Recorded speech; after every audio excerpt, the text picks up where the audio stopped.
So you understand the term fossil.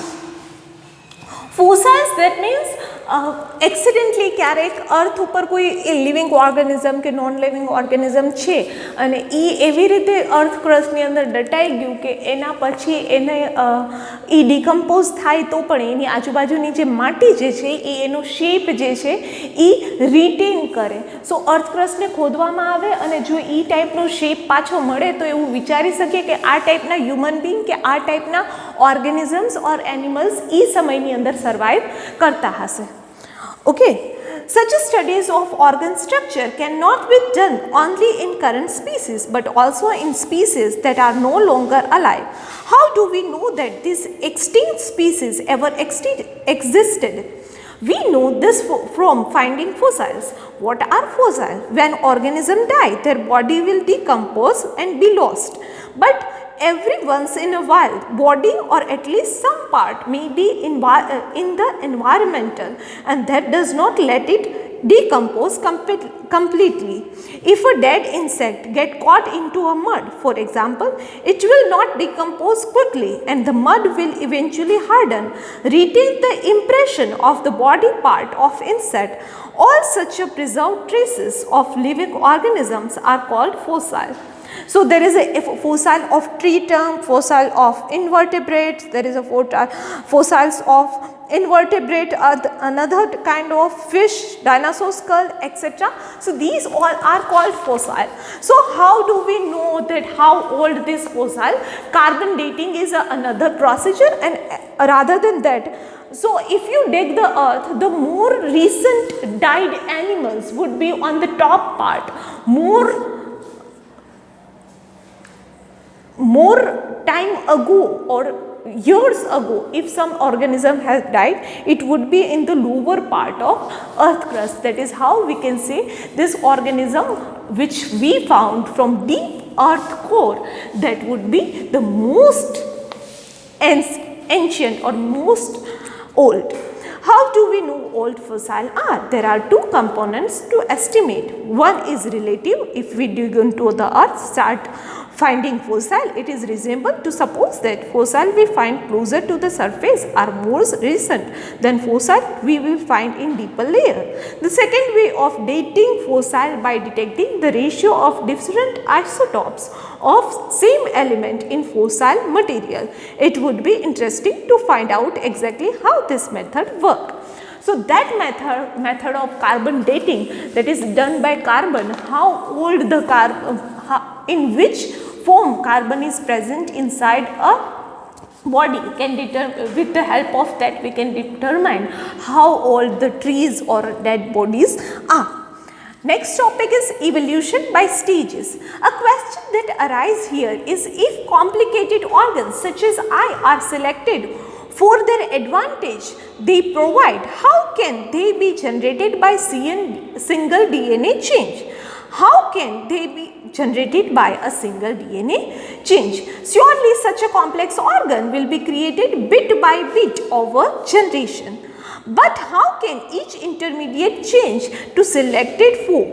There are a number of possible explanations. Even an intermediate stage such as rudimentary eye can be useful to some extent.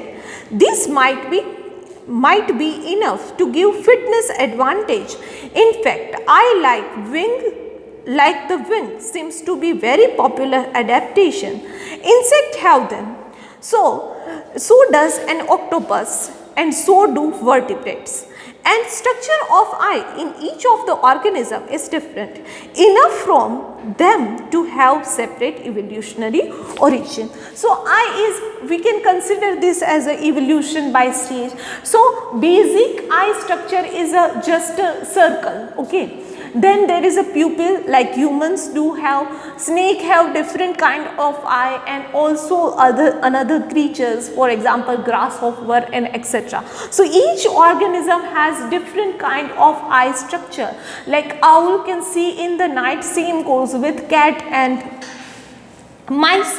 So they must have a different way of coming to that particular point where they can see in the night time, humans cannot, and the shape of the pupil and also the structure of eye, winged eye or a circular eye. So this provides that these all are for their own individual advantages. This kind of variation was created. Also change that is useful in one property to start with can become useful later for a quite different function. Feathers, for example, can start out as providing insulation in cold weather, but later it might become useful for flight. In fact, some dinosaurs had feathers, although they could not fly using the feathers. Birds seem to have later adapted feathers to flight. This is of course means that birds are very closely related to reptiles since dinosaurs were reptiles. So આપણે વાત કરીએ છીએ અહીંયા બર્ડ્સની, તો પીછા જ્યારે બન્યા હશે, basically જે આપણી સ્કિન ઉપર જે હેર છે that protect us from the environment. If there is a heat, આપણને sweat આવશે, perspiration thase, that is also going to help our body to cool down or take its temperature down. If hairs are there on the skin of bear or let's just say any other animal that provide them or that help them from the surviving from the severe cold. So feathers might be created for that, and later on the adaptation was done and they were using it for flight. It is all very well to see that very dissimilar look-like structure evolved from a common ancestor design. It is true that analysis of organ structure in fossil allow us to estimate how far back evolutionary relationship go, but those are guesses about what happened in history. There are any current example of such a process. The wild cabbage plant is a good example. Humans have ever more than 2000 years cultivated wild cabbage as a food plant and generated different vegetable from it by selection. This is of course artificial selection rather than the natural selection. So some farmers wanted to select for very short distance between leaves. They breed cabbage we eat. Some wanted to select the arrested flower developed and have breeded broccoli or for sterling flower and have made cauliflower. Some have selected the swollen part and come up with kohlrabi. Some have simply looked for a slightly larger leaves and came up with leafy vegetable called kale. What would we have thought that all this structure are descended from the same ancestor if we had not done it ourselves? So there is a variation. It is not always important that if two different organism has some similarity, so they do have common ancestor. It could be different also. So here is an example of wild cabbage which is produced by Indians since 2000 years now. So these wild cabbage, by the artificial selection, there are number of things like kohlrabi is also kohlrabi and wild cabbage has a common ancestor. From wild cabbage, kohlrabi is selected by artificial selection and this is reproduced.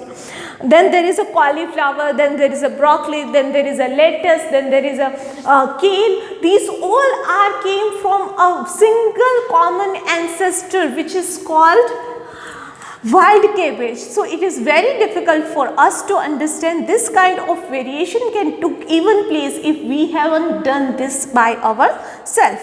Another way of tracing revolutionary relationship depend on the original idea that we started. The idea was changes in DNA during reproduction are basic event in evolution.